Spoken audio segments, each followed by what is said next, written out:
Good morning बच्चों। हम लोग पिछले 2 महीने से ऑनलाइन क्लास के माध्यम से आपको एजुकेशन मटेरियल फॉरवर्ड कर रहे थे, लेकिन हम लोग के विचार मंत्रणा के बाद एक डिसीजन लिया गया कि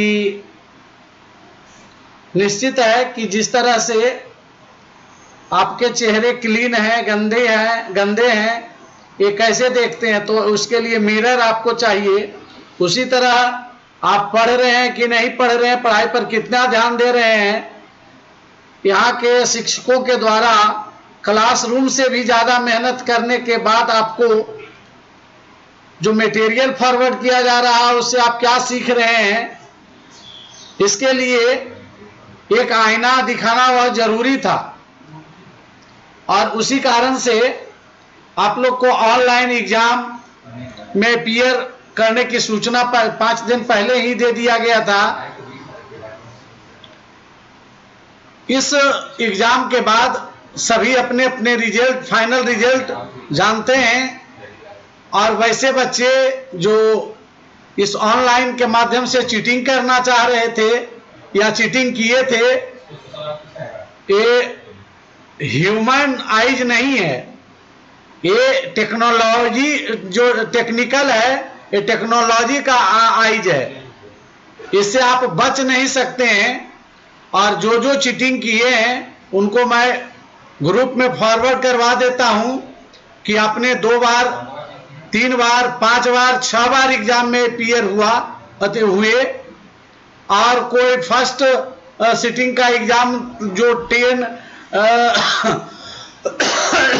AM to 12 जो ऑर्गेनाइज हुआ उसमें भी आप अपीयर हुए, फिर 2 PM to 4 PM जो एग्जाम ऑर्गेनाइज हुआ उसमें भी आप अपीयर हुए। ऐसा करके आप क्या दिखाना चाहते हैं, क्या दर्शाना चाहते हैं? और फिर यहाँ के शिक्षकों को फोन करके आप लोग कहते हैं कि मेरा ऑप्टेन मार्क्स यह है। बच्चों, यहाँ आप एग्जाम में अपीयर हो गए, आपने क्वेश्चन पेपर का जो पेज है वह क्लिक कर दिया तो आप अपीयर प्रेजेंट समझेंगे, और वह सॉफ्टवेयर में ऐड हो जाता है कि आपने पेज क्लिक, क्वेश्चन पेपर का पेज क्लिक कर दिया। और ऐसे आप कंफ्यूजन में मत रहिए कि किसी तरह से एक सिटिंग में मेरी एग्जाम है जो अच्छी नहीं गई है, चलो मैं कॉपी देख करके क्वेश्चन का सॉल्यूशन करवा करके दूसरे सिटिंग में अधिक से अधिक मार्किंग स्कोर हम प्राप्त कर लें, यह कदापि नहीं हो सकता है। वैसा रिजल्ट हम लोग फॉरवर्ड नहीं कर सकते हैं। और दूसरी बात, अभिभावकों से मेरा निवेदन है कि जब एग्जाम होती है तो आप बच्चों पर ध्यान दें, नहीं तो बच्चे आपके आंखों में धूल झोंक देंगे।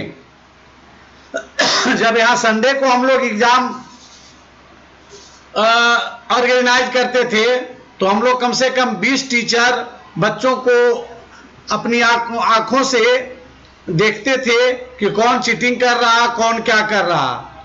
तो आप कम से कम अपने एक बच्चे को तो देख सकते हैं। एग्जाम बहुत होता है, इम्तिहान जिसको कहते हैं, वह क्या आपने पाया क्या खोया इसके लिए लिया जाता है। फिर भी आप अपने बच्चों पर ध्यान नहीं दे पाते हैं, इसका मुझे बहुत दुख है। अब यह एग्जाम का जो सिस्टम है वह प्रत्येक संडे आयोजित की जाएगी, और आप प्रत्येक संडे अपने बच्चों के प्रति कम से कम 2 घंटा तो ध्यान दे सकते हैं,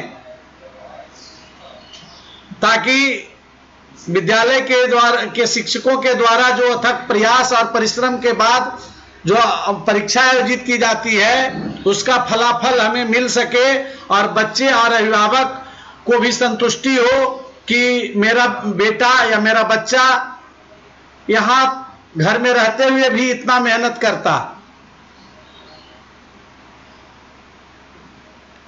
अब हम लोग फिर अगले संडे को एग्जाम आयोजित करेंगे और उस सिस्टम में कुछ सुधार किया जाएगा। आप कभी भी 2 बार एग्जाम में अपीयर नहीं हो पाएंगे और जो विद्यार्थी अपना जो एग्जाम का वीकली एग्जाम का जो रोल नंबर है वह नहीं उनको पता है, वह हम लोग ग्रुप में उसको भेज देंगे। आप अपना आदर्श विद्या भारती का जो 5th क्लास का ग्रुप है आदर्श, उसको आप ओपन करके उसमें देख लेंगे कि मेरा वीकली रोल नंबर क्या है। अब मेरे पास तो रजिस्टर्ड है ही, तो मैं तो देखूंगा ही। गलत रोल नंबर डालिएगा तो आपका सॉफ्टवेयर वह सबमिट करेगा ही नहीं, लाइक करेगा ही नहीं।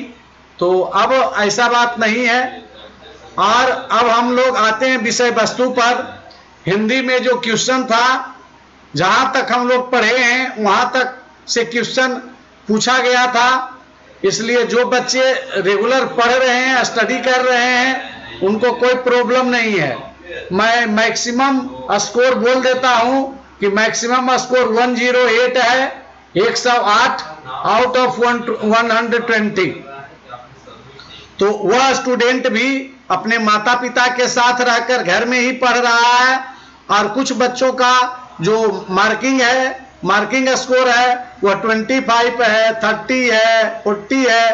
अब आप कंपेयर करिए कि जो 108 है और जो 40 है, 20 है, 25 है आउट ऑफ 120, वह क्या कर रहा है, उसके गार्जियन क्या कर रहे हैं। इसलिए जो इस एग्जाम में पिछड़ गए हैं वह अगले एग्जाम के लिए मेहनत करेंगे।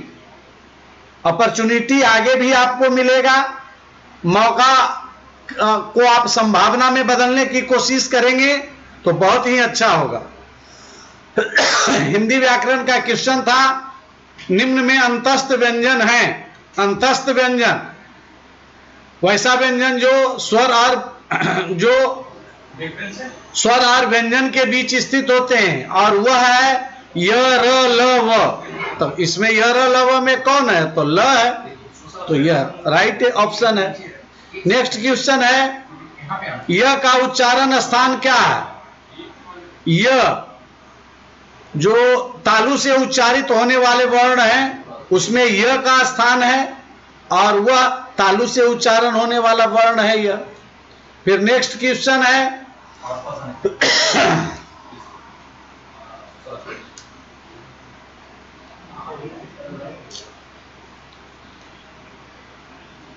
अब नेक्स्ट क्वेश्चन है कि जिन शब्दों के रूप वचन कारक काल के अनुसार परिवर्तित हो जाता है उसे कहते हैं।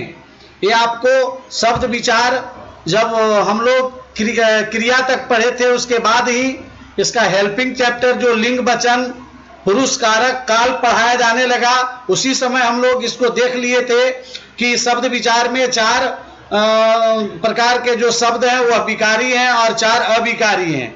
विकारी शब्द वह कहलाता है जिसका रूप लिंग वचन पुरुष कारक काल के अनुसार बदल जाता है, और वह शब्द है संज्ञा सर्वनाम विशेषण और क्रिया, तो उसे विकारी शब्द कहते हैं। विषैला में कौन सा प्रत्यय है, प्रत्यय वह शब्दांश है जो किसी शब्द के अंत में लगकर उसका रूप और अर्थ बदल देता है। तो इसको आप अलग करिए, विष और अहिला, तब बना विषैला, तो अहिला प्रत्यय है इसमें। नेक्स्ट क्वेश्चन है, निम्न में कौन परा उपसर्ग से नहीं बना हुआ शब्द है, तो परा उपसर्ग है। उपसर्ग कहते किसको है, तो उपसर्ग वह शब्दांश है जो किसी शब्द के प्रारंभ में लगकर उसका रूप और अर्थ बदल देता है। तो परा जय, परा अलग अजय अलग, पराक्रम परा अलग क्रम अलग, पराजित परा अलग जीत अलग। तो प्रयाग में परा उपसर्ग नहीं है, इसमें प्र उपसर्ग है। नेक्स्ट क्वेश्चन, इस शहर में धार्मिक एकता का सुंदर नमूना मिलता है, इस वाक्य में भाववाचक संज्ञा क्या है। आपको बताया गया था कि भाववाचक संज्ञा का अपना कोई स्वतंत्र शब्द नहीं होता है, वह किसी न किसी शब्द के हेल्प से बनता है। तो सहायता से बना हुआ शब्द इसमें क्या है, तो धर्म से बना हुआ शब्द है धार्मिक। तो इसमें भाववाचक संज्ञा धार्मिक है। फिर नेक्स्ट क्वेश्चन है ललाइन का पुल्लिंग। ललाइन स्त्रीलिंग का रूप है और यह है लाला। लाला पुल्लिंग रूप है और उसका स्त्रीलिंग रूप होता है ललाइन। निम्न में कौन शब्द स्त्रीलिंग नहीं है? आपको बताया गया था कि ज्यादातर दीर्घई कारांत जिसके अंत में दीर्घई स्वर लगा हो वह ज्यादातर शब्द स्त्रीलिंग होते हैं, लेकिन पानी, दही, घी, जी आपको अपवाद के रूप में लिखाया गया था। आपको मैं बराबर कहता हूं कि क्वेश्चन आएगा कैसे, तो जो अपवाद है उसी से आएगा। जो अपवाद है उसी से क्वेश्चन ज्यादातर परीक्षाओं में आता, इसलिए इसका आप ध्यान रखिएगा। अपवाद को तो आप एकदम फोकस करिएगा, ध्यान दीजिएगा। नेक्स्ट क्वेश्चन है वृक्ष पर तोता बैठा है। इस वाक्य में रेखांकित शब्द किस कारक का उदाहरण है? तो रेखांकित शब्द है वृक्ष पर, तो कारक का प्रसर्ग आपको याद रखना बाबू। कर्ता ने कर्म को करण से, संप्रदान को के लिए, अपादान से, संबंध का, के, की, रा, रे, री, ना, नी, ने, अधिकरण में, पर, संबोधन हे, हो, अरे, जी इत्यादि।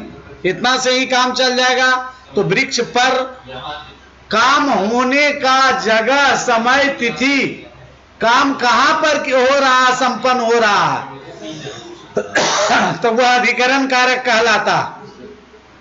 भूखों को अनाज देना पुण्य होता है। फिर यह कारक से है, आपको को प्रसर्ग दो कारक के भेद के लिए बताया गया था। पहला बताया गया था कर्म को और दूसरा बताया गया था संप्रदान को के लिए। तो जब किसी वाक्य से पता चले कि किसी को कुछ देने के अर्थ में को का प्रयोग हुआ है, तो वह कर्म कारक ना होकर के संप्रदान कारक होगा। तो भूखों को अनाज देना, अनाज देने का काम यहां हो रहा है, तो यह संप्रदान कारक होगा, कर्म कारक नहीं होगा। नेक्स्ट क्वेश्चन है निम्न में अनिश्चयवाचक सर्वनाम है। अनिश्चयवाचक सर्वनाम निश्चय जिससे किसी निश्चित वस्तु का बोध होता है, वह तो हम कहते हैं कि निश्चयवाचक सर्वनाम है। वह पंखा है, यह गाय है, यह मेरा जूता है, यहाँ यह हुआ, वे सब ये सब का प्रयोग हुआ, वह निश्चयवाचक सर्वनाम है। अतः अनिश्चयवाचक को सर्वनाम कौन आएगा? तो अनिश्चयवाचक सर्वनाम है कुछ, मेरे पास कुछ सेव है, तो यहाँ अनिश्चयवाचक सर्वनाम है। नेक्स्ट क्वेश्चन है यह पुस्तक मेरी, वह पुस्तक मेरी है। वह किस प्रकार के सर्वनाम का उदाहरण है? तो वह है निश्चित का। तो निश्चित का ऑप्शन कहीं है ही नहीं है, तो नन ऑफ दीज होगा, इनमें से कोई नहीं। नेक्स्ट क्वेश्चन है कि वह बड़ा दयालु व्यक्ति है। आपको बताया गया था 3 टॉपिक, विशेषण पढ़े थे तो बताया गया था विशेषण, विशेष्य और प्रविशेषण। एक बार फिर देख लेते हैं विशेषण, विशेष्य और प्रविशेषण को। इस वाक्य में संज्ञा शब्द कौन है? तो संज्ञा शब्द व्यक्ति है। तो जो संज्ञा शब्द होता है वाक्य में, उससे पहले या उसके तुरंत बाद विशेषण होगा।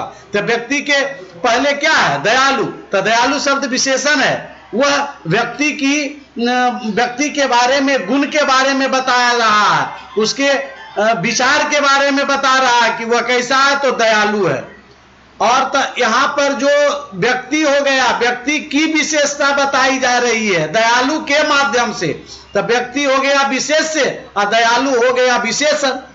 अब उसके बाद कहा गया था कि दयालु भी कितना? तो बड़ा, बहुत, अधिक, ये सब जब शब्द रहे, यानी कि विशेषण की विशेषता बता रहा। दयालु कितना? तो बहुत दयालु।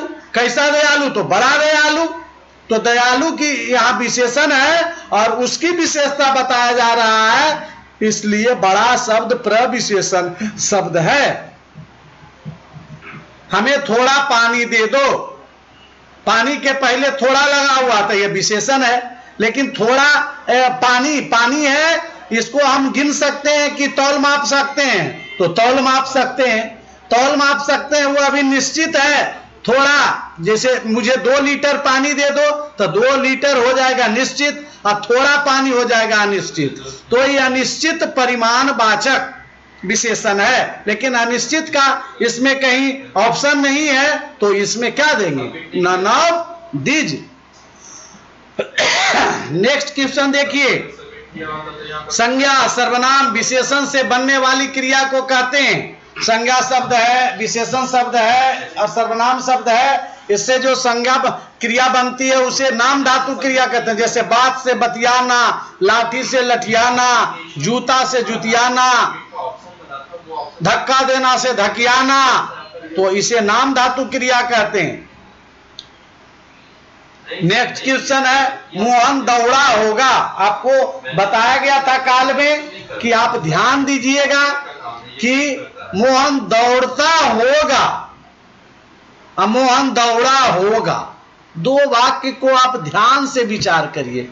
मोहन दौड़ता होगा, इस वाक्य से पता चलता है कि दौड़ने का काम चालू समय में, प्रेजेंट समय में, जारी समय में बोल रहे हैं, उसी समय होता होगा।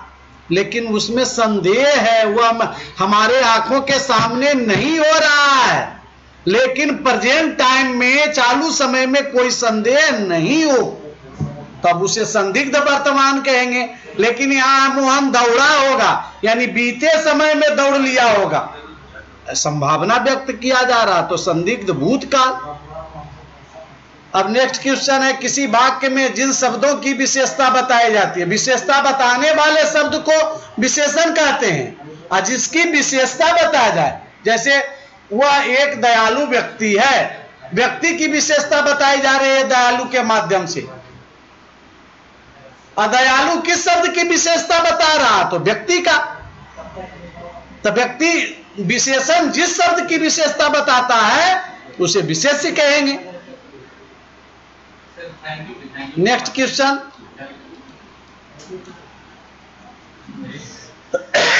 अजीत सुबह में दौड़ता, इसमें सुबह में है क्रिया विशेषण। अब कैसा क्रिया विशेषण है, तो दौड़ने का समय बता रहा है। जब दौड़ने का समय बताए तो कालवाचक, दौड़ने का स्थान बताए तो स्थानवाचक, उस काम का, किसी क्रिया का माप तौल बताए तो परिमाणवाचक, किसी क्रिया का रूप रंग ढंग बताए तो रीतिवाचक। तो इसमें अजीत सुबह में दौड़ता है, इसमें जो सुबह शब्द है वह कालवाचक क्रिया विशेषण है। नेक्स्ट क्वेश्चन, रीतिवाचक क्रिया विशेषण निम्न में कौन है? रीतिवाचक, काम करने का ढंग, विधि, इसको हम रीति कहते हैं। तो अचानक है यहां पर रीतिवाचक क्रिया विशेषण। अब नेक्स्ट क्वेश्चन है, निम्न में कौन सा शब्द समुच्चय बोधक नहीं है? समुच्चय बोधक शब्द किसे कहते हैं? जो दो या दो से अधिक शब्दों या वाक्यों को जोड़ता है उसको हम कहते हैं समुच्चय बोधक। तथा ये है या है ही, तो यहां पर सामने के सामने जो 4 नंबर में है सामने, वह संबंध बोधक अव्यय है, इसलिए यही होगा। अब आप एक बार मेरे बताए गए सॉल्यूशन पर ध्यान देंगे ताकि कम से कम ये 20 जो क्वेश्चन है इस पर से रिलेटेड, इससे रिलेटेड क्वेश्चन तो कम से कम ध्यान रहेगा। देखिए पढ़ाई कुछ नहीं है, आप थोड़ा सा ध्यान दोगे, 5 घंटा ध्यान दोगे घर में, तो इसमें आप 100 प्लस मार्क्स ला सकते हो। लेकिन नहीं ध्यान दोगे तो वही करोगे, गार्जियन को मूर्ख बना करके एग्जिस्ट कर जाओगे। एग्जिट करोगे या लेफ्ट करोगे ग्रुप से तो आपका 0 मार्किंग आएगा। और आप अपने अपने गार्जियन से बोलोगे कि देखिए ना क्वेश्चन मास्टर दिए तब सोल्व नहीं होता, पेज भी नहीं खुलता है, ये सब तो मैं बहुत पहले से जानता हूं। इसलिए ऐसा कोई सिस्टम है ही नहीं कि मैं यहां से फॉरवर्ड करूंगा तो 10 बच्चे का पेज खुलेगा, लिंक भेजूंगा तो और 2 बच्चे का नहीं खुलेगा, ऐसा हो ही नहीं सकता। लेकिन आप लोग जो अभिभावक नहीं जानते हैं ऑनलाइन के बारे में, मोबाइल के ऑपरेट करने के बारे में, उनको आप लोग मूर्ख बनाते हो। बच्चों ये अभी ऐसा नहीं करना है, ये आप अपने आप को मूर्ख बना रहे हो। तुम्हारे गार्जियन तो तुम पर बहुत ध्यान दे रहे हैं, इसलिए आप परीक्षा में ऐसा न करें। और अगले संडे का आप इंतजार करिए, उसमें एग्जामिनेशन का जो प्रोसेस है उसमें सुधार के साथ साथ आपको उस दिन भी एग्जाम लिया जाएगा और उसका रूल रेगुलेशन और टाइमिंग 2 दिन पहले बता दिया जाएगा। बहुत बहुत धन्यवाद। आज मैं सिलेबस को आगे नहीं बढ़ा रहा हूं, आप कम से कम जो 120 क्वेश्चन दिया गया उसको तो कंप्लीट कर लो आज के दिन, उसके बाद फिर अगला टेस्ट के लिए हम लोग प्रिपेयर्ड होंगे। शुभकामना एवं धन्यवाद। Thank you.